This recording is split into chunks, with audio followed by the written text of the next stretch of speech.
Good morning, good afternoon. कैसे हैं आप लोग? उम्मीद है बढ़िया होंगे, मस्त होंगे। पढ़ाई भी बढ़िया चल रही होगी आप लोगों की, है ना? और जैसा कि आप लोगों को वीडियो में देखने को मिला होगा कि अब हम लोग क्या करने वाले हैं, हर एक के लिए हम लोग एडवांस मैथ का जितना भी सेक्शन है उसको कंप्लीट करेंगे। ठीक है, मेंसुरेशन 2D कंप्लीट कर चुके थे हम लोग, तो अब हम लोग उसी के आगे कंटिन्यू कर रहे हैं मेंसुरेशन 3D से। ठीक है, 3D क्या है, कैसे कैसे क्वेश्चन आते हैं, सारी चीजें समझेंगे। इवन उसकी ओपनिंग भी जानेंगे कि किस तरह से हमें क्वेश्चंस को करना चाहिए। सारी चीजें विद प्रैक्टिस काम होगा। ठीक है, एक एक चीजें करेंगे और उसकी प्रैक्टिस भी करेंगे। तो चलिए भाई, तैयार हो जाइए, कॉपी पेन लेके स्टार्ट किया जाए। ठीक है, तो आज हम लोग करने वाले हैं मेंसुरेशन 3D स्टार्ट। पहले देख लो कि 3D में आता क्या क्या है। ठीक है, जब बात आती है मेंसुरेशन 3D की, है ना, तो क्या क्या चीजें मिलेंगी देखने को। चलिए देखिए, जब हम 3D की बात करते हैं, देखिए भाई मेंसुरेशन की। ठीक है, मेंसुरेशन 3D, तो 3D में क्या क्या पढ़ेंगे। सबसे पहले अगर बताएं हम आपको, तो दो चीजों पे बड़ा ध्यान देना चाहिए हम लोगों को। सबसे पहले प्रिज्म की, और बात करते हैं पिरामिड। प्रिज्म और पिरामिड की। देखो, प्रिज्म और पिरामिड क्या है, पहले इस पे बात कर लेते हैं, फिर उसके बाद हम लोग कैटेगरी डिसाइड करेंगे। ठीक है, पढ़ना सबको अलग अलग ही है, प्रिज्म और पिरामिड। अगर दोनों में डिफरेंस की बात करें, तो प्रिज्म ऐसी आकृति को कहा जाता है जिसका टॉप और बॉटम एक जैसा हो। जिसका टॉप और बॉटम कैसा हो, एक जैसा हो। अब टॉप और बॉटम एक जैसा होने का मतलब क्या है? जैसे अगर मैं आपको ये दिखाऊं एक, ठीक है, सरफेस, तो इसका टॉप अगर देखेंगे और बॉटम देखेंगे तो एक जैसा है दोनों का। तो टॉप और बॉटम अगर एक जैसा है, तो फिर इस आकृति को क्या कहा जाएगा? प्रिज्म कहा जाएगा। क्या कहा जाएगा? प्रिज्म। बहुत ध्यान से समझना, बहुत आराम से। ठीक है, कोई दिक्कत तो नहीं है। तो ये है क्या? प्रिज्म। अब बेस जैसा होगा, अगर बेस सर्कुलर होता तो टॉप भी सर्कुलर होता। तो टॉप और बॉटम एक जैसे होते हैं, या ये कह लो कि टॉप का एरिया और बॉटम का एरिया बराबर। ठीक है, चल अब आगे बढ़े थोड़ा सा। नेक्स्ट, अगर पिरामिड की बात करें भाई, तो पिरामिड क्या होता है? तो पिरामिड में टॉप जो होता है वो होता है एक पॉइंट। पॉइंट अगर पॉइंट है तो फिर उसका कोई एरिया तो होगा नहीं, नो एरिया। और बॉटम होगा। ठीक है, बॉटम कोई भी आकृति हो सकती है, कोई भी डायग्राम हो सकता है, एनी सरफेस, है ना, कोई भी सरफेस हो सकता है हमारा, उसमें कोई दिक्कत नहीं है। ठीक है, अब अगर तुमने कैप देखा हो, बर्थडे वाला कैप देखा है, हाँ जी, तो बर्थडे वाला कैप क्या कैसा होता है? सर्कुलर बेस बना होता है और टॉप पे ऐसे जाके मिल जाता है, तो अब पॉइंट बना होता है। तो ऐसी आकृतियां जितनी भी होती हैं वो सब पिरामिड में आती हैं, जिनका टॉप जो है एक पॉइंट होता है, मतलब टॉप पे कोई एरिया नहीं होता है। बॉटम का सरफेस कैसा भी हो सकता है, बॉटम का सरफेस कैसा भी हो सकता है। ठीक है, तो प्रिज्म क्या है? प्रिज्म है जिसका टॉप और बॉटम एक जैसा हो। और पिरामिड क्या है? तो पिरामिड क्या है? जिसका टॉप एक पॉइंट हो और बेस कुछ भी हो। ठीक है, अब अगर इनके बेसिक फार्मूले की बात करें, क्योंकि देखो यही से फार्मूले बनने वाले हैं। ठीक है, यही से फार्मूले हम सारे बनाएंगे। तो अगर बेसिक बात करें पिरामिड की या प्रिज्म की, चलिए सबसे पहले प्रिज्म की बात कर लेते हैं। जब आप प्रिज्म की बात करते हो, ठीक है, जब मैं प्रिज्म और डिटेल में पढ़ाऊंगा तो चीजें भी बताऊंगा, अभी फिलहाल बेसिक फार्मूला याद रखो। प्रिज्म में जब भी हम लेटरल सरफेस एरिया या कर्व्ड सरफेस एरिया की बात करते हैं, तो ये होता है बेटा perimeter of base. Perimeter of base, परिमाप किसका? आधार का, और इनटू हाइट। और जब आप टोटल सरफेस एरिया की बात करते हो, टीएसए की, टोटल सरफेस एरिया टीएसए, तो क्या होता है? देखो टीएसए का मतलब क्या है, पहले इन दोनों में डिफरेंस समझा देता हूँ, चीजों को समझो। ऐसे आ जाओ, फिर से दिखाते हैं यहीं पर। अभी मैं आपसे कहूं कि ऐसे अगर मैं रोटेट करूं पूरा, तो आपको कौन सा फेस दिखाई पड़ रहा है? तो आप कहोगे टॉप और बॉटम को छोड़ दीजिए, टॉप और बॉटम नहीं दिख रहा है, जो सामने से फेस दिख रहा है विजिबल, वो हमारा सरफेस होता है लिटरल सरफेस एरिया, जो सामने से आपको दिख रहा है। ये वाला this one and this one, clear? और टोटल सरफेस एरिया का मतलब है कि ये सरफेस तो रहेगा रहेगा, टोटल का मतलब फुल, फुल का मतलब टॉप वाला भी ले लिया हमने, बॉटम वाला भी ले लिया। इसका मतलब टॉप और बॉटम का एरिया बराबर होता है। तो आप ऐसा नहीं बोल सकते कि टीएसए जो है वो एलएसए और सीएसए तो रहेगा रहेगा। लेटरल सरफेस एरिया मतलब फ्लैट है, और CSA का मतलब कर्व्ड होता है, तो उससे कोई फर्क नहीं पड़ता। प्लस अब आप कहोगे एरिया और जोड़ना है, कौन सा, टॉप और बॉटम का, टॉप और बॉटम बराबर है, तो क्यों ना मैं 2 का मल्टीप्लाई करके कह दूं area of base, area of base.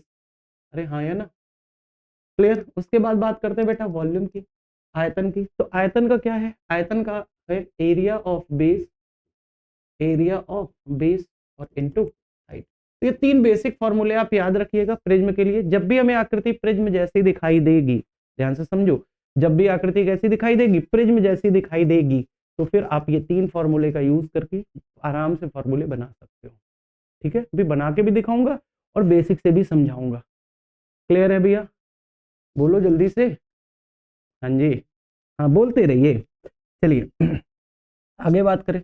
अगर मैं ये पिरामिड की बात करता हूँ कि भाई पिरामिड का बता दो, तो पिरामिड का लेटरल सरफेस एरिया या कर्व्ड सरफेस एरिया क्या होता है, तो ये होता है बेटा 1/2 perimeter of base, perimeter of base और इनटू। अब इनटू क्या, अब ध्यान से समझो, जैसे ये पेन है हमारा, अब पेन को ध्यान से अगर देख रहे हो, ठीक है, पेन देखो ध्यान से, तो पेन का ऊपर टॉप बना हुआ, नीचे जो बेस है वो सर्कुलर बेस है। आप देख रहे हो कि ये झुका हुआ है ऐसे, ये कैप देखी होगी तो इस तरह से झुका हुआ होता है। तो एक्चुअल में जब हम सरफेस की बात करते हैं, जब आप सरफेस की बात कर रहे हो, है ना, इस तरह से, या रुको मैं बना के दिखाता हूँ आपको, ठीक है, एक सेकंड रुकिएगा। सारी चीजें क्या है ना बेटा, जब तक आप चीजों को समझोगे नहीं, ठीक है, तब तक थोड़ा सा मुश्किल रहेगा। ठीक है, एक सेकंड रुकिएगा थोड़ा सा।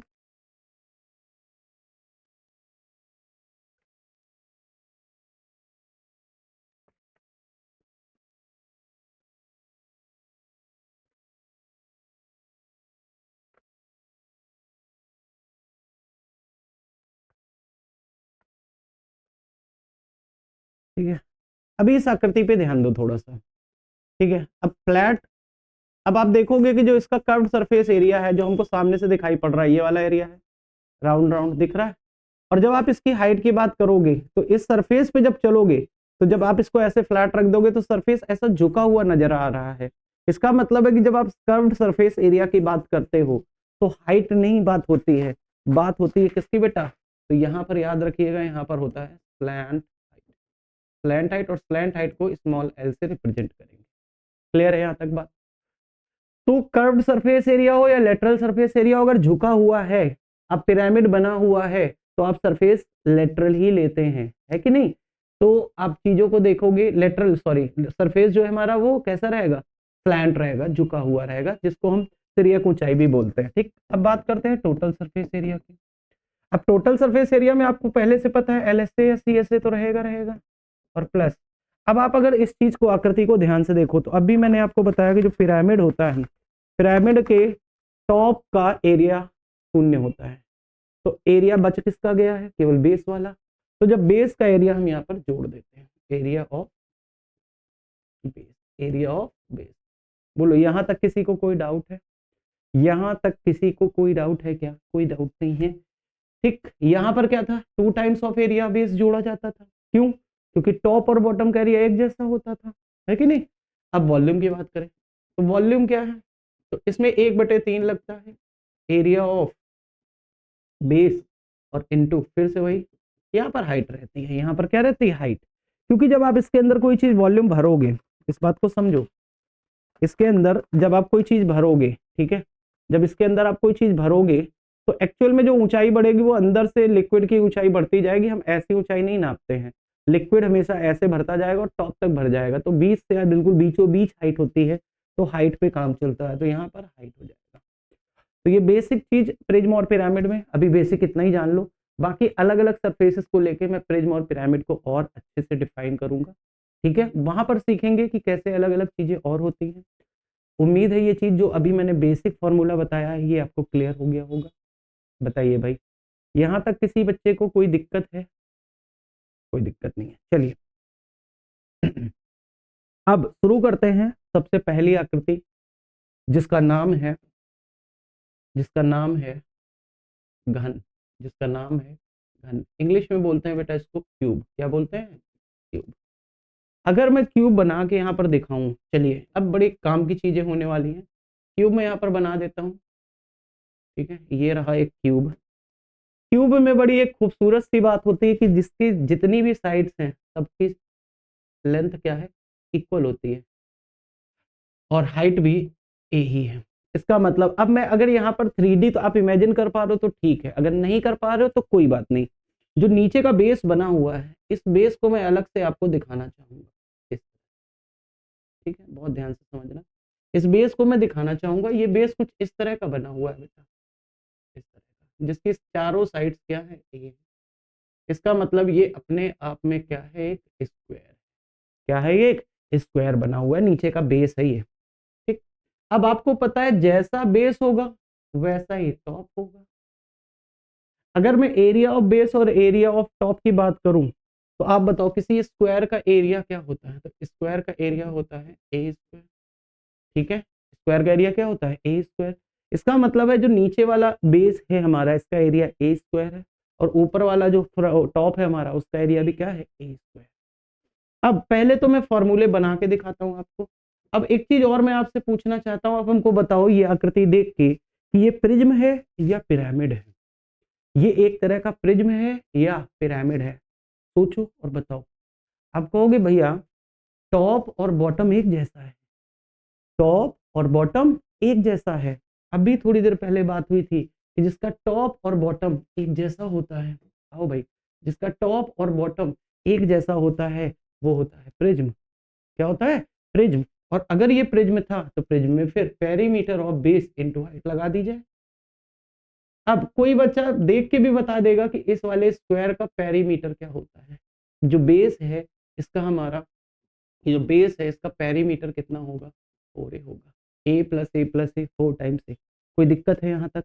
तो चलो हम लोग लिख रहे हैं लेटरल सरफेस एरिया। तो क्या लिखेंगे, फॉर्मूला था पेरीमीटर ऑफ बेस, ये याद हो जाएगा आपको, और इनटू हाइट। अब पेरीमीटर ऑफ बेस कितना है, 4a, और हाइट कितनी है, हाइट a है, तो आप देखोगे a और आंसर आ जाएगा 4a स्क्वायर। किसी को कोई दिक्कत है यहाँ तक? कोई भी बच्चा जिसको लग रहा हो कि भैया ये नहीं समझ में आया, कहाँ से आया। फॉर्मूले आप लोग क्या करते हो अभी तक, रटते हो। रटो नहीं, चीजों को जानो कि ये बना कैसे है और आया कैसे, ठीक है। चलिए आगे बढ़े थोड़ा सा, नेक्स्ट अगली बात करें तो टोटल सरफेस एरिया। अब टोटल सरफेस एरिया में मैंने आपको बताया था कि लेटरल चारों वाले तो लेने ही लेने हैं। देखो ऐसे भी समझ सकते हो, ये है हमारा टॉप और बॉटम एक जैसा, स्क्वायर मान लो थोड़ी देर के लिए, ठीक है, रेक्टेंगल छोड़ दो अभी। अब आप हमको एक बात बताओ, अगर मैं आपसे कहूं ये भी एक ए है, बोलो ए और ए, ए और ए, ये एक स्क्वायर है, ए ए ए ए, ये भी स्क्वायर है, ये भी स्क्वायर है, और ये भी स्क्वायर है। तो टोटल आप देखोगे फेसेस कितने हैं, पहले ये देखो फेसेस कितने हैं। तो एक फ्रंट है, एक बैक है, एक राइट है, एक लेफ्ट है, टोटल फेसेस 4। तो जो हमको सामने से दिख रहे हैं वो 4 फेसेस दिखाई दे रहे हैं, बोलो दिख रहे हैं कि नहीं दिख रहे हैं। अब जब 4 फेसेस आपको दिख रहे हैं और हर फेस का एरिया बताओ, इस वाले का साइड ए लेंथ है, तो ए स्क्वायर ए स्क्वायर ए स्क्वायर और ए स्क्वायर कितना हो गया, 4, तो 4a स्क्वायर। आप ऐसे भी देख सकते हो, इमेजिनेशन से केवल समझ सकते हो क्या हो जाएगा, क्लियर है बात।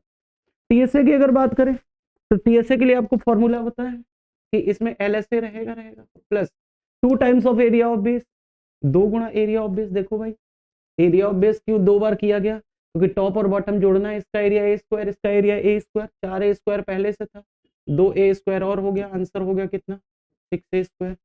कोई दिक्कत है यहाँ तक? क्या किसी भी बच्चे को दिक्कत है? टोटल सरफेस एरिया 6 फेसेस हैं, कितने फेसेस हैं, 6, हर एक का एरिया ए स्क्वायर।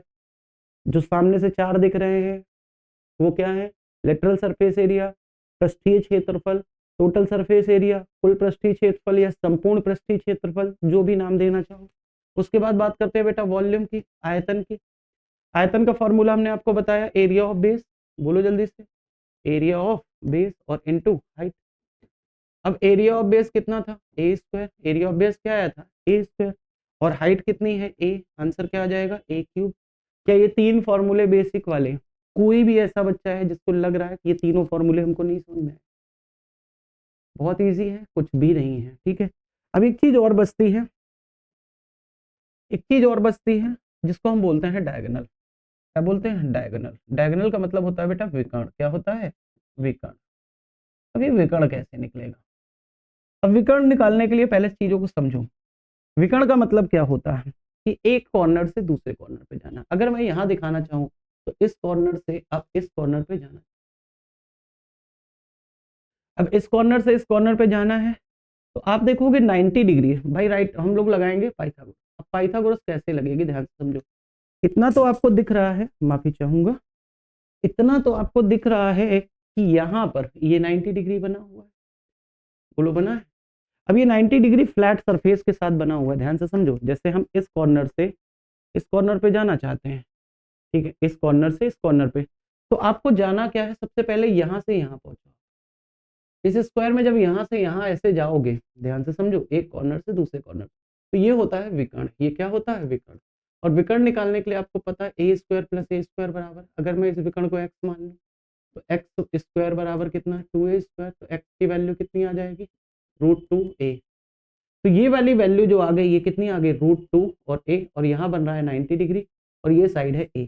अगर मैं फिर से यहाँ पर पाइथागोरस लगा दूं तो आप कहोगे कि ये हाइट a है और ये वैल्यू √2 और a है। क्या मैं ये डायगोनल d निकाल सकता हूँ? आप कहोगे d स्क्वायर बराबर, ये आ जाएगा 2a स्क्वायर और प्लस a स्क्वायर, तो ये हो गया 3a स्क्वायर। तो d की वैल्यू कितनी आ गई? √3 इंटू a। बोलो यहाँ तक कोई दिक्कत है? √3 इंटू a। तो डायगोनल आराम से आप निकाल सकते हैं। डायगोनल का फॉर्मूला कितना होता है? √3 इंटू ए का मतलब होता है साइड। तो ये चार बेसिक फॉर्मूले, किसी बच्चे को लग रहा हो कि हमको बात नहीं समझ में आई, दोबारा से देखिए, जरूर समझ में आ जाएगा, ठीक है। तो ये बिल्कुल बेसिक फॉर्मूले हैं, ये आपको बुक में मिल जाएंगे देखने को, ठीक। अब बात करते हैं इसके अलावा और क्या क्या चीजें हो सकती हैं और कैसे कैसे चीजें पूछी जाती हैं, ठीक है। देखो बहुत सारे सवाल आते हैं, एसएससी ने कटिंग वगैरह पे भी सवाल पूछे हैं, कट करके सवाल पूछे जाते हैं, तो आपको समझना होगा कैसे करना होगा, ठीक। अब ये जितने भी फॉर्मूले हैं आप इनको चाहो तो बेसिक तरीके से भी चीजों को कर सकते हो और ओपन करके आप देख सकते हो, ठीक है। चलो आते हैं अब इसकी कटिंग की तरफ बढ़ते हैं। नेक्स्ट अगली पॉइंट है कटिंग। अगला जो पॉइंट है हमारा कटिंग है। आइए कटिंग के बारे में सीखते हैं, कैसे इसको कट किया जाता है, कैसे कैसे कट करके सवाल बनते हैं और पूछे जाते हैं।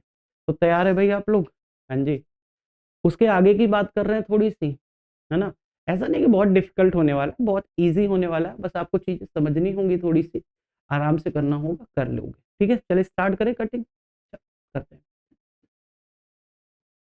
मैंने बनाया ये एक क्यूब। अब आपको पता है क्यूब की साइड लंबाई ए, चौड़ाई ए और ऊंचाई भी है। लंबाई ए, चौड़ाई ए और ऊंचाई भी ए, मतलब एवरी डायमेंशन जो होता है वो क्या होता है? ए होता है, ठीक है भाई। अब बात करते हैं थोड़ी सी कटिंग की, कैसे कटिंग होगी। अब थोड़ा सा इमेजिन करिएगा, मैं आपको यहाँ पर कुछ कट करके दिखाऊंगा, कट तो नहीं कर पाऊंगा बट आप थोड़ा सा इमेजिन करिएगा, ठीक है। सवाल कैसा आएगा? सवाल सुनो, 3 अलग अलग कट द्वारा। अब अलग अलग कट कैसे? लंबाई को आधा किया गया, चौड़ाई को आधा किया गया और ऊंचाई को आधा किया गया, ठीक है। लंबाई को आधा किया गया, चौड़ाई को आधा किया गया और ऊंचाई को। कितने कट हुए? पहले कट में लंबाई आधी हुई, ध्यान से समझो, यहां पर मैं लिख रहा हूं पहले कट में, फर्स्ट कट। जब पहला कट किया तो आपने लेंथ को आधा कर दिया, लेंथ को कट किया मिड पॉइंट से। जैसे मान लो ये लंबाई थी हमारी, ऊपर से देखो दिखाई देगा, ज्यादा समझ में आएगा, ठीक है। ये है हमारा लंबाई चौड़ाई, ठीक है, लंबाई चौड़ाई, और इसको मैं कह देता हूँ ऊंचाई, ठीक है। तो नीचे से भी देख सकते हो कि चौड़ाई मान लो, ये लंबाई मान लो, अब आपको पता है सब ए है लेंथ। अगर मैं इसको पहले ऐसे कट करूं, जैसे ये लंबाई है, मैं बीचों बीच से काट दूं एक कट, लंबाई को आधा कर रहा हूं, ध्यान से समझना। पहला कट जो मैंने किया है वो पहला कट मैं कर रहा हूं यहाँ से लंबाई के ऐसे। जब मैं ऐसे करूंगा पहले कट में, तो आप देखोगे जब पहला कट कर दोगे तो 2 पीसेस में बढ़ जाए, ध्यान समझना, दो अलग नहीं कर रहा हूं, 2 पीसेस हो गए कि नहीं हो गए। जब आपने ऐसा किया तो जब आप ऐसे कट करोगे बीचों बीच से, तो आप देखोगे कि पहले आपका total surface area 6a square था, 6 पीसेस थे केवल, ठीक ही नहीं थे। जब आप ऐसे कट करोगे बीचों बीच से, थोड़ा सोचो, तो आप देखो कट करने पर 2 नए फेस बन जाएंगे, दो नए सतह बन जाएंगी, एक इस साइड को बनेगी और एक इस साइड को बनेगी। बनेगी कि नहीं बनेगी? तो जब आप देखोगे कट करोगे तो जितना फेस इधर का है उतना ही फेस एक और इधर साइड बन जाएगा इस वाले टुकड़े में, और उतना ही फेस एक और इधर साइड वाले से बन जाएगा। तो आप देखोगे एक कट मारने पे जब लेंथ के अनुसार कर रहे हैं तो दो नए फेसेस बन रहे हैं, दो नए फेसेस और वो फेसेस बराबर हैं। ध्यान देना, इस वाले फेस के बराबर ये वाला और इस वाले फेस के बराबर ये वाला है, मतलब अंदर भी इसी तरह का फेस बनेगा। और ये वाला फेस आप पता है ए स्क्वायर है। तो दो जो नए फेसेस बने हैं उनसे नया एरिया, न्यू एरिया कितना हो गया? तो न्यू एरिया हो गया है 2a स्क्वायर। कोई दिक्कत है? ये फर्स्ट कट किया है हमने, ध्यान से समझते चलना। दो पीसेस हो गए फर्स्ट कट में। अब हमने क्या किया? सेकंड कट किया। अब की बार लेंथ नहीं, अब की बार चौड़ाई को आधा आधा किया, ब्रेड बिया ब्रेड, ठीक, चौड़ाई को। अब जब चौड़ाई ये लंबाई को आधा आधा ऐसे किया था, अब ऐसे पीस रखे हुए, अब आपने क्या किया? एक चाकू ऐसे मार दिया। तो दो पीसेस पहले से, तो जब ऐसे करोगे तो टोटल पीसेस हो गए 4। लेकिन जब ऐसे कट करोगे, ध्यान से समझो, ऐसे आप कट करोगे बीचों बीच से, तो जितना फेस ये एक और बनेगा और इधर वाले से एक और बनेगा, हाँ या ना? दोनों तरफ से आप देखोगे कि दो फिर से नए फेसेस बन जाएंगे। जब इसके अनुसार करेंगे तो दो नए फेसेस फिर से बनेंगे, न्यू फेसेस बनेंगे, और वो फेसेस फिर से आपको देंगे कितना एरिया देंगे? तो एरिया फिर से देंगे 2a। क्लियर है? दो कट के बाद कितने पीस हो चुके हैं? जब पहला कट मारा 2 पीस हुए, दूसरा कट मारा 4 पीस हो गए। अब की बार मैंने हाइट पे ऐसे कट कर दिया बीच से, तो ऊपर 4 नीचे 4। थर्ड कट इंपॉर्टेंट है। जब आपने थर्ड कट किया किससे? हाइट को, हाइट से, तो फिर से दो नए फेसेस बनेंगे। जिन बच्चों को समझ में आ गया बहुत जल्दी समझ जाएंगे कैसे। जब आप ऐसे कट करोगे तो नीचे वाला बन जाएगा और ऊपर वाला एक बन जाएगा। ऊपर और नीचे वाला एरिया ए स्क्वायर, फिर से कितने बन जाएंगे? फिर से न्यू एरिया कितना हो गया? 2a square. तो आपने देखा कि हमने 3 कट किए हैं, और 3 कट के बाद, 3 कट के बाद कितने पीसेस हो गए? टोटल हो गए 8 पीसेस में कन्वर्ट हो गए। ये इंपॉर्टेंट है, एक सवाल आया था एसएससी में, उसने बोला था कि एक क्यूब या क्यूबॉइड को, दोनों में सेम चीज चलती है, ठीक है, एक क्यूब या क्यूबॉइड को 3 कट के द्वारा लंबाई चौड़ाई और ऊंचाई से काटा गया बीचों बीच से, जिससे 8 पीसेस बने। तो बताओ टोटल सरफेस एरिया अब कितना हो गया? टोटल सरफेस एरिया अब कितना हो गया? देखो काटने से वॉल्यूम तो नहीं कम होगा भाई, वॉल्यूम तो उतना ही रहने वाला, कहीं चला थोड़ी ना जाएगा। लेकिन हाँ सरफेसेस बनेंगे, जब सरफेस बनेंगे तो सरफेस एरिया में बढ़ोतरी होगी, टोटल सरफेस एरिया में बढ़ोतरी होगी।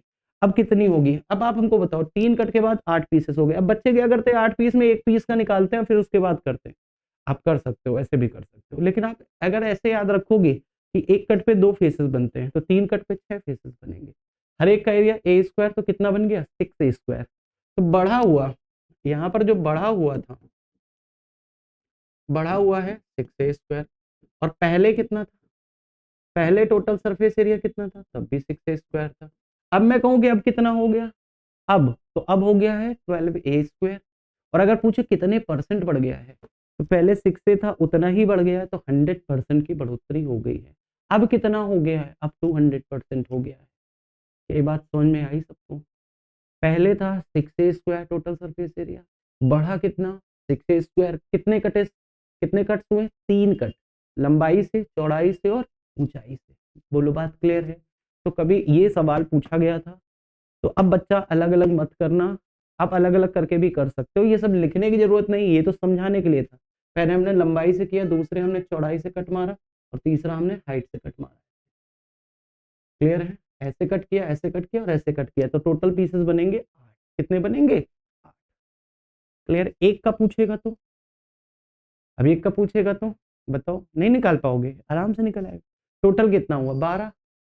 तो 8 से भाग कर देंगे, 1.5a स्क्वायर, 1.5a स्क्वायर। कोई दिक्कत तो नहीं है, आसानी से हो जाएगा, कोई दिक्कत नहीं होनी चाहिए। यहाँ पर ये कट समझ में आ गया होगा उम्मीद है। लंबाई चौड़ाई 3 कट के द्वारा 8 पीस, और हर कट पे कितने फेस बनते हैं? 2 फेसेस। हर कट पे कितने फेस बनते हैं? 2 फेसेस बनते हैं। उम्मीद है ये जो छोटी सी बात है, जो हमारी बेसिक सी बात है, ये आपको समझ में आ गई होगी। ठीक है भाई, तो चले आगे। तो ये तो हो गया पूरा पूरा कट करना। कभी कभी क्या होता है, दूसरी कटिंग की बात करते हैं। कभी कभी सुना होगा कि कॉर्नर से या एज से या फेसेस से, तो कॉर्नर, एज और फेसेस को थोड़ा सा पहले मैं बता देता हूँ, यहाँ से एक सवाल कभी कभी बनता है, कॉर्नर, एज और फेसेस। सबसे पहले बात करते हैं कॉर्नर की, फिर बात करते हैं एजेस की, फिर बात करते हैं फेसेस की। ठीक है, कॉर्नर्स की, एजेस की और फेसेस की। ठीक है भाई, चलो अब मैं आपको बात कहूँ किनारे कितने हैं।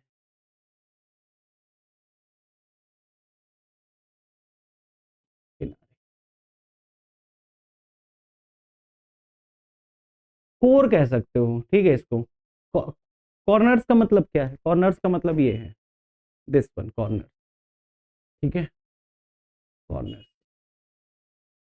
एजेस का मतलब क्या है, एजेस को वैसे किनारे कहना चाहिए, कॉर्नर को कोना कहना चाहिए, कोने, किनारे ना लिख के कोने लिख लो, कोने है ना, कोने सही रहेगा।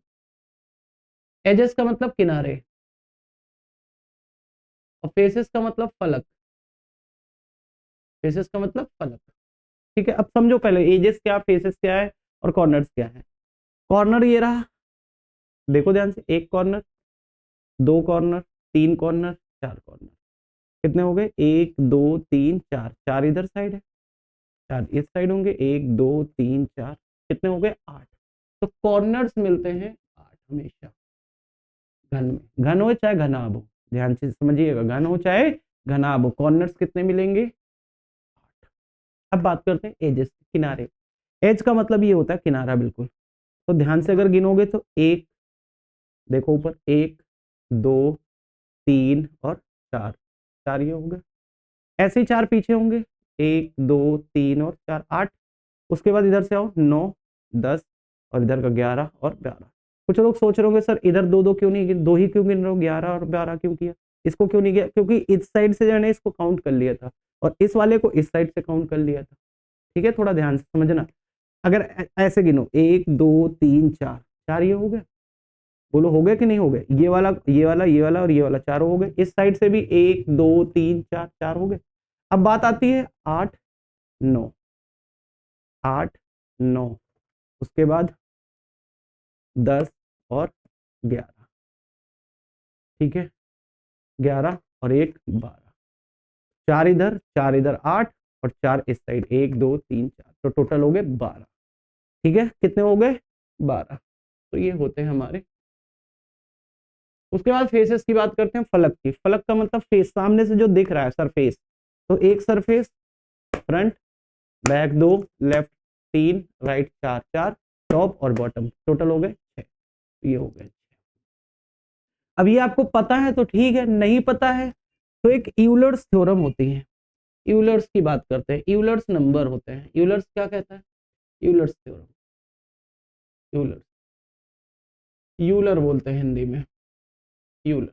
यूलर क्या होता है, तो ये होता है कि अगर आप कॉर्नर और फेसेस को जोड़ दो, फेस प्लस कॉर्नर, और घटा दो एजेस को, घटा दो एजेस को, तो ये हमेशा दो होता है, ये हमेशा कितना होता है, दो, फिक्स होता है। इस तरह की इक्वेशन को बोलते हैं FCE, यूलर, क्या बोलते हैं, यूलर थ्योरम।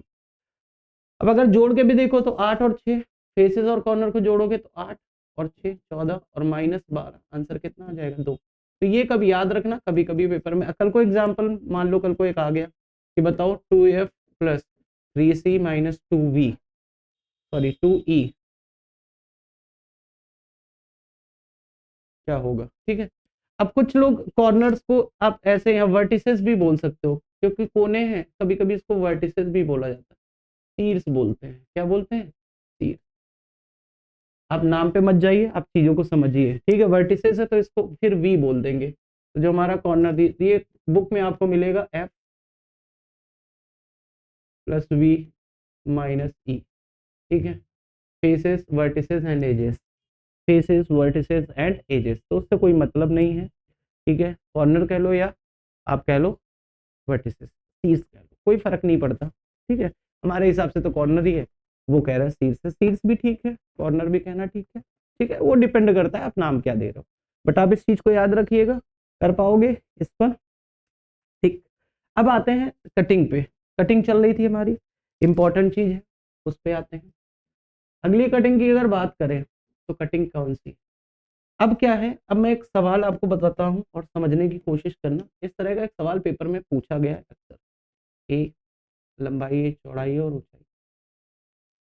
कहा जाता है कि एक क्यूब है, सवाल सुनिएगा ध्यान से। कह रहेगा, एक सवाल है, कह रहा है कि एक क्यूब है जिसकी कुछ लंबाई है, मुझे नहीं पता कितनी है। ए दे सकता है, 10 दे सकता है, 5 दे सकता है, कुछ भी दे सकता है, ठीक। अब किया क्या गया, बोल रहा है कि उसके प्रत्येक वर्टिसेस से, वर्टिसेस से कह लो या प्रत्येक कोने से, ठीक, किनारे से नहीं, कोने से। कोने का मतलब वही फिर से यहां से, ध्यान से समझो, यहां से, ठीक है, इस वाले से, यहां से एक 1 सेंटीमीटर का क्यूब निकाल लिया जाता है। अब एक सेंटीमीटर का निकालो या एक्स सेंटीमीटर का निकालो, कोई फर्क नहीं पड़ता। बोला यहां से एक क्यूब निकाल लिया जाता है, एक निकाला, तो अब कोने कितने हैं, कॉर्नर 6 या 8, 8, 4 यहाँ पर और 4 नीचे। तो बोलेगा हर कॉर्नर से, ध्यान से सुनिएगा, हर कॉर्नर से 1 सेंटीमीटर का क्यूब निकाला जाता है। तो बोलता है कि टोटल सरफेस एरिया में क्या चेंज आया। टोटल देखो, आप निकालोगे वॉल्यूम तो वो तो पता चल जाएगा कि वॉल्यूम निकल गया। टोटल वॉल्यूम में से 8 वॉल्यूम घटा दोगे, इजी हो जाएगा। लेकिन दिक्कत है जब आप सरफेसेस पे बात करोगे तो सरफेसेस में जब आप इसको हटाओगे यहां से तो कुछ सरफेसेस तो चली जाएंगी और कुछ नहीं बनेंगी। अब ये आपको थोड़ा समझना होगा कि कैसे बनेगा, ठीक है, ध्यान से सुनिएगा। जब आप यहाँ से ऐसे निकालोगे तो अभी तो ये ऊपर फेस दिख रहा है, दिख रहा है कि नहीं दिख रहा है। जब आप ऐसे टुकड़ा निकाल लोगे तो ये वाले जो जो टुकड़े का फेस है ऊपर वाले, ये गायब हो जाएंगे, ये गायब तो हो जाएंगे, ठीक है। लेकिन जब होंगे तो जहां से हटेंगे वहां पर भी फेसेस छोड़ेंगे कि नहीं छोड़ेंगे, छोड़ेंगे। तो अब मान लो सबसे पहला मैं कट करने जा रहा हूँ क्यूब, क्यूब कट कर रहा हूँ एक्स सेंटीमीटर का, कितने सेंटीमीटर का, एक्स सेंटीमीटर का, फ्रॉम वर्टेक्स, वर्टेक्स का मतलब कोने से, वर्टेक्स का मतलब कोने या शीर्ष से। जब आप करोगे ऐसा शीर्ष से क्यूब कट करोगे, ठीक है, कट क्यूब एक्स सेंटीमीटर का फ्रॉम वर्टेक्स, कोने से। अब ऐसे अगर मैं कोने से निकालने जाऊं तो कैसे निकलेगा, ध्यान से इधर देखो, यहां से आप ये वाला फेस, ठीक है, कुछ इस तरह का फेस आप कट कर लोगे, यहां से ऐसे निकाल लोगे कि नहीं निकालोगे, बोलो। इस तरह से यहां से एक का क्या करोगे, आप निकाल लोगे ऐसे। अब जब आप ऐसे निकालोगे यहां से तो अब कौन कौन सा फेस जाएगा जरा सामने से देखना। जब आप ऐसे निकालोगे तो ये वाला फेस चला जाएगा, एक, इधर से देखोगे तो ये वाला फेस चला जाएगा, ऊपर से देखोगे तो ये वाला फेस चला जाएगा। तो आपने देखा 3 फेसेस गायब हो रहे हैं। जब ऐसा कर रहे हैं तो माइनस हो रहे हैं 3 फेसेस। और किस सेंटीमीटर, अब इस क्यूब काटा है तो सबका साइज बराबर होगा। अब साइज बराबर होगा मतलब इस तरह का क्यूब आप काट रहे हो, ध्यान से समझना, इस तरह सा क्यूब हमने निकाल लिया यहाँ से। और जब निकाला तो साइड एक्स मानी थी, तो आप देखोगे कि 3 फेसेस कम हो रहे हैं, 3 फेसेस, और हर फेस का एरिया एक्स स्क्वायर होगा। एक्स साइड का क्यूब निकाला है तो एक्स स्क्वायर। तो आप देखोगे कि जब आप क्यूब निकालोगे तो एरिया कम होगा, वो कितना होगा, माइनस का 3x²। बोलो हाँ या ना। भाई एक का एक्स स्क्वायर, 3 फेसेस निकलेंगे तो 3 हो जाएंगे। अब जब आपने ऐसा किया तो 3 फेसेस कम हुए, लेकिन जब आप ऐसे निकालोगे, ध्यान समझो, जितना इधर का फेस है उतना ही अंदर तरफ बन जाएगा या अपोजिट में बनेगा कि नहीं बनेगा। ऐसे निकालोगे जितना ये है उतना ही उधर बनेगा, जब ऐसे निकालोगे तो जितना ये है अंदर बनेगा और ऊपर वाला नीचे साइड बनेगा। तो आपने देखा कि 3 फेस हट रहे हैं तो 3 नए फेस बन भी रहे हैं, प्लस 3 न्यू फेसेस भी बन रहे हैं। और आपको पता है तो फिर कितना हो जाएगा, 3x²। तो आपने देखा ओवरऑल, ओवरऑल नो चेंज, कोई बदलाव नहीं हुआ। किसमें, इन सरफेस एरिया, सरफेस एरिया में कोई बदलाव नहीं हुआ। क्यों नहीं हुआ, क्योंकि जितने फेसेस कम हुए उतने नए फेसेस बन भी गए, तो फिर सरफेस एरिया में कोई बदलाव नहीं हुआ। अब कल को अगर एक सवाल आए और बोले कि 8 कोनों से उसने हर कोने से 1 सेंटीमीटर का क्यूब उसने काटा है, तो बताओ नया टोटल सरफेस एरिया क्या है।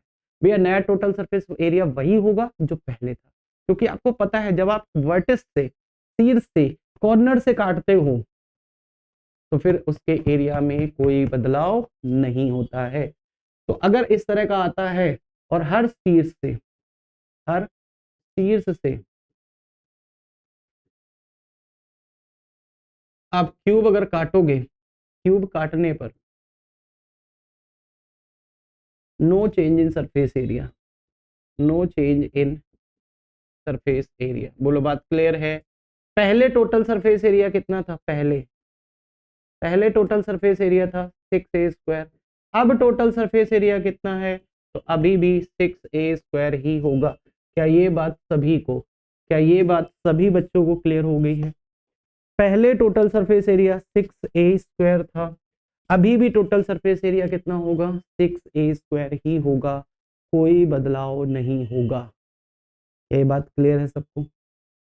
कोई भी ऐसा बच्चा जिसको लग रहा हो कि ये बात हमारी समझ में नहीं है, अलग अलग तरह की कटिंग है, चीजों को समझिएगा, ठीक है? तो ये हमने कहां से कट किया है?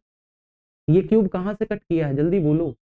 ये क्यूब कट किया है हमने शीर्ष से, वर्टेक्स से, कॉर्नर से, ठीक? ये तो ठीक था, क्योंकि ये अब बच्चों को पता चल गया है। अब एसएससी ने फिर से एक दिमाग लगाया। क्या लगाया? कि इस बार उसने क्यूब काटा तो है, लेकिन इस बार बोला कि क्यूब हम कहां से कट करेंगे? हम यहां से कट करेंगे।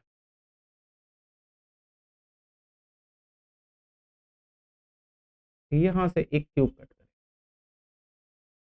मतलब अब की बार क्यूब जो कट किया है हमने वो किनारे से कट किया है, एज से। किससे कट किया है? एज से। तो मैं फिर से कह रहा हूं, एक्स सेंटीमीटर का क्यूब कट किया है कहां से? From edges. अब आपको पता है एजेस कितने होते हैं? अब भी हम लोगों ने बात करी थी। कितने एजेस हुए थे? जल्दी बताओ भाई फटाफट। 12 एजेस थे। कितने थे? 12 एजेस थे। ठीक, अब हर एज से अगर उसने काटा है, अब देखो जिसको ये नहीं पता एज कितने हैं, तो वो कहेगा हर एज से हमने एक एक क्यूब काटा है। हर एज से एक एक क्यूब काट लिया है, एक एक सेंटीमीटर का या एक्स सेंटीमीटर का। तो बताओ टोटल सरफेस एरिया में क्या परिवर्तन होगा? अब यहां पर तो भाई परिवर्तन होगा। कैसे होगा इस चीज को समझना, थोड़ा थोड़ा दिमाग लगाओ और थोड़ा सोचो जरा। यहाँ पर अगर मैं बीचों बीच से ऐसे निकालूंगा तो आप देखोगे एक फेस यहाँ से और एक फेस यहाँ से कम हो जाएगा, बस यही तो निकलेगा, ऊपर वाला फेस तो नहीं निकलेगा। तो आप देखोगे जब मैं ऐसे निकालूंगा तो ये वाला फेस और ये वाला फेस कम हो जाएगा। तो आप ऐसा करने पे क्या होगा? ऐसा करने पे आप देखोगे कि टू फेसेस कम हो रहे हैं। हाँ है ना? अगर टू फेसेस कम हो रहे हैं तो एरिया कितना कम हो गया? माइनस का 2x²। हाँ या ना? जल्दी बोलो भाई। एक फेस x² तो दो फेसेस 2x², तो माइनस हो गया 2x²। लेकिन जब ऐसा किया तो कुछ नए फेसेस भी बनेंगे। कैसे बनेंगे? ध्यान से समझो। जब कहीं से कोई चीज हटाओगे तो उसके अपोजिट में तो बनेगा ना। तो आप देखो जब ऐसे हटाओगे तो इसके अपोजिट में उस साइड बनेगा और इस वाले के अपोजिट अपोजिट में बन जाएगा। तो दो तो फेसेस बन जाएंगे, लेकिन जब ऐसा निकालोगे तो ऊपर भी जगह खाली हो जाएगी, नीचे भी खाली हो जाएगी। तो कितने फेसेस बनेंगे? तो अब आप देखोगे कि एक्स्ट्रा फेसेस कितने बन जाएंगे, या टोटल फेसेस जोड़ लो कितने बनेंगे। यहां से निकालोगे तो एक इसके अपोजिट बनेगा, यहां से निकालोगे इसके अपोजिट, दो हो गए। एक ऊपर की तरफ बनेगा और एक नीचे की तरफ बनेगा। भाई जब ऐसे करके निकालोगे 1 सेंटीमीटर का, तो नीचे एक जगह बन जाएगी और एक ऊपर साइड बन जाएगी। तो कितने फेसेस बनेंगे? टोटल 4। टोटल फेसेस 4 बनेंगे। अब कुछ बच्चों को ये बात हो सकता है कम समझ में है कि 4 कहाँ बन रहा है। थोड़ा इमेजिन करो, या घर पे जाके कुछ इस तरह का कोई ऑब्जेक्ट लेके कट करके देखना। भाई इसके अपोजिट यहाँ बनेगा, इसके अपोजिट उस साइड बनेगा, लेकिन ऊपर और नीचे भी तो जगह खाली हो जाएगी, बीच में नहीं होगी खाली। जब कोई चीज ऐसे निकालोगे तो ऊपर सरफेस खाली होगा, नीचे भी खाली होगा, तो एक ऊपर फेस बन जाएगा, एक नीचे बन जाएगा। तो टोटल कितने बने? 4 न्यू फेसेस बनेंगे। और 4 न्यू फेसेस बने तो उनका एरिया कितना हो जाएगा? 4x²। तो ओवरऑल चेंज अगर देखोगे, तो ओवरऑल चेंज आया एक फेस पर, एक एज पर, एक एज पर बढ़ा है 2x²। एक एज पर कितना चेंज आया है? 2x। ऐसे अगर हर एज से निकालोगे तो 12 एजेस होते हैं। कितने होते हैं? 12। तो अब बन जाएगा 12 इंटू 2, 24। अगर हर एज से, मैं यहाँ पर लिख देता हूं, हर एज से, हर एज से कट करने पर टोटल चेंज, तो टोटल चेंज कितना आएगा? तो आप देखोगे 12 फेसेस होते हैं और हर एक से बढ़ेगा 2x²। तो टोटल हो जाएगा 24x² बढ़ोतरी हो जाएगी। 24x² बढ़ोतरी हो जाएगी अगर x सेंटीमीटर का क्यूब आपने काटा है तो। क्लियर है मेरी बात? इंपॉर्टेंट है यहाँ पर चीजों को समझना। बड़ी आसानी से आप समझ पाओगे, ऐसा नहीं है कि चीजें कर नहीं पाओगे या समझ नहीं पाओगे। ठीक है, उम्मीद है ये बात समझ में आ रही होगी सब। ठीक है, तो ये हो गए 2 कटिंग, एक हमने कट किया, बोलो जल्दी से, हाँ जी, शीर्ष पर, फिर एज पर कट किया। अब कट करेंगे फेस से, फेस से एक टुकड़ा निकालेंगे बिल्कुल सामने फ्रंट से। ठीक है, चलो निकाले। तीसरी कटिंग देखो, मान लो हमारे पास फिर से एक क्यूब है साइड ए का। ठीक है, और इस बार जो हमने कटिंग करी है वो करी है, मान लो हमने यहां से बीचों बीच से हर फेस से x सेंटीमीटर का हमने क्या किया, एक निकाला है, क्यूब निकाल लिया है। अब बात करते हैं टोटल फेसेस कितने, हर फेस से अगर निकालोगे तो फेसेस होते हैं 6, हर फेस से अगर निकालोगे तो 6 फेसेस पे काम होने वाला है। एक फेस का अगर निकल आएगा तो 6 का गुणा करा देंगे बाद में, हाँ या ना। अब जब मैं ऐसा करूंगा तो मैं x सेंटीमीटर का, मैं यहाँ फिर लिख देता हूँ, x सेंटीमीटर का क्यूब कट किया है फ्रॉम फेस। अब फेस से कट किया है, अब फेस से कट किया है तो क्या होगा, जरा ध्यान से समझो। फेस से जब आप कट करोगे तो जब आप इधर से बिल्कुल बीचों बीच से निकालोगे तो आप देखोगे केवल यही वाला फेस हट जाएगा, इतनी दूर का गड्ढा हो जाएगा, ये फेस हटेगा, एक फेस जा रहा है केवल, और इस फेस का एरिया एक्स स्क्वायर, तो कम हो रहा है केवल एक्स स्क्वायर, केवल एक फेस कम हुआ, एक फेस कम, बोलो। ठीक है, एक फेस कम हुआ, लेकिन इसके साथ साथ न्यू फेसेस कितने बढ़ेंगे, अब आप ध्यान से समझना। जो ये सामने वाला फेस है ये तो अपोजिट में बन जाएगा इसके जस्ट अंदर की तरफ, हाँ या ना, बन जाएगा। अब आप देखोगे एक ऊपर की तरफ, एक लेफ्ट, एक राइट, एक बॉटम, 4 अंदर भी ऐसे ऐसे बनेंगे कि नहीं बनेंगे, एक बैक में इसके बनेगा, बनेगा एक चारों, एक ऊपर की तरफ, एक नीचे, एक इधर, एक इधर, टोटल बनेंगे 5, टोटल बनेंगे 5 चारों साइड, ऊपर नीचे लेफ्ट राइट, और एक बैक में, तो टोटल नए फेसेस कितने होंगे, 5 न्यू फेसेस बनेंगे। कितने बनेंगे, 5 न्यू फेसेस। तो अब एरिया कितना बढ़ जाएगा, 5x स्क्वायर। तो अब ओवरऑल अगर चेंज के देखें तो ओवरऑल चेंज क्या आया, ओवरऑल चेंज कितना आया, तो आप देखोगे 4x स्क्वायर बढ़ा है, ये हर फेस पर बढ़ा है, ईच फेस। अब आप बताओ भाई टोटल फेसेस कितने थे, टोटल चेंज क्या आएगा। अब टोटल चेंज क्या होगा, अगर हर फेस पर लिया गया हो, हर फेस पर कट किया गया हो, तो टोटल होते हैं 6 फेस, और हर एक पर बढ़ेगा 4x स्क्वायर, तो बढ़ेगा टोटल 24x। और इधर भी अगर तुम ध्यान से देखो तो इधर भी आया था 24x स्क्वायर, इधर भी कितना आया था 24x स्क्वायर। इसका मतलब चाहे एज से कट करो और चाहे फेस से, चाहे किनारे से कट करो या फेस पे कट करो, ओवरऑल चेंज अगर हर फेस से करोगे तो फिर ओवरऑल चेंज जो आएगा वो आएगा 24x स्क्वायर। ठीक है, ओवरऑल की बात कर रहा हूं, लेकिन अगर एक ही फेस पे कट किया है तो फिर आपको समझना होगा। ठीक है, एक ही फेस पे कट किया है तो फिर आपको समझना होगा, है ना। अब देखते हैं, अब हमारे पास समरी तैयार हो गई, 3 समरी हो गई हमारे पास। अगर आप यहां से कॉर्नर से कट करते हो, कॉर्नर से दिख रहा है, कॉर्नर से यहाँ पर एज पर, तो चलो मैं तीनों की समरी लिख देता हूँ। ठीक है, यहाँ पर समरी लिख देता हूँ, आइए समरी लिख देता हूँ, सबकी सबकी समरी यहाँ पर। ठीक है, अगर साइड ए और ए का है, अगर आप कटिंग यहां से करते हो, ठीक है, यहां से कट कट करते हो, तो यहां से कट कर रहे हो, अगर यहां से क्यूब कट कर रहे हो, no change in surface area, no change in total surface area, बोलो बात क्लियर है।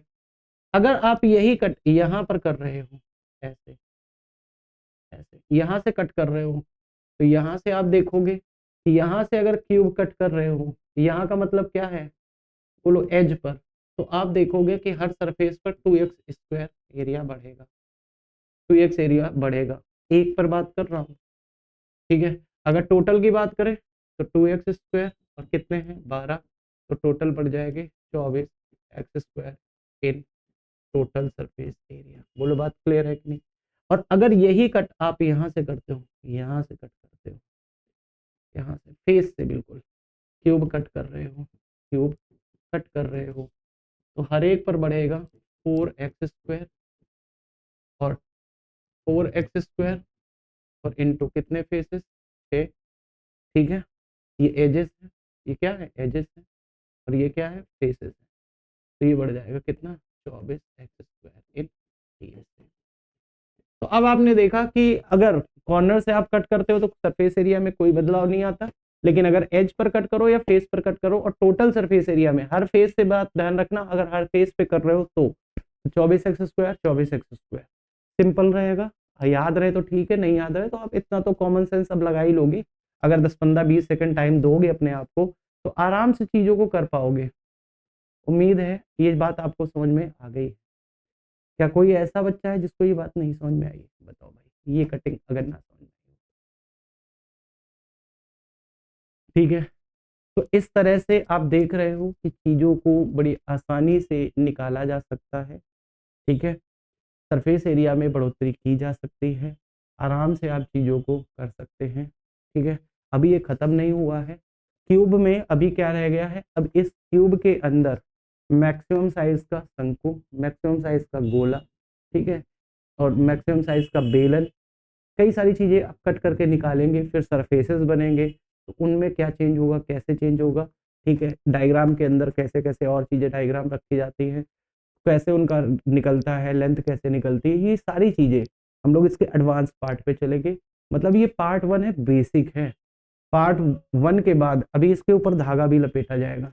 ठीक है, धागे की लंबाई पूछी जाती है, अगर 1 चक्कर है, 2 चक्कर है, 3 चक्कर है, क्या है, तो धागे की लंबाई पूछी जाती है एक कॉर्नर से।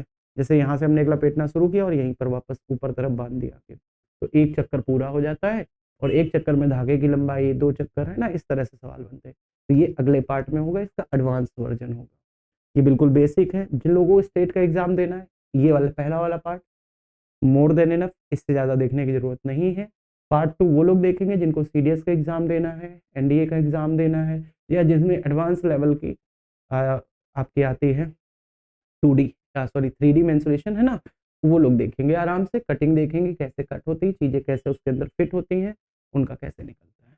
उम्मीद है ये पहला पार्ट जो है आपको समझ में आया होगा। दूसरा पार्ट एडवांस वर्जन है इसी का, अच्छा है, अगर उसको भी सीख लोगे तो उसके बाद कभी कोई आपको फंसा नहीं पाएगा। ठीक है, मिलते हैं हम लोग नेक्स्ट पार्ट में, तब तक मस्त रहिए, पढ़ाई करते रहिए। जय हिंद।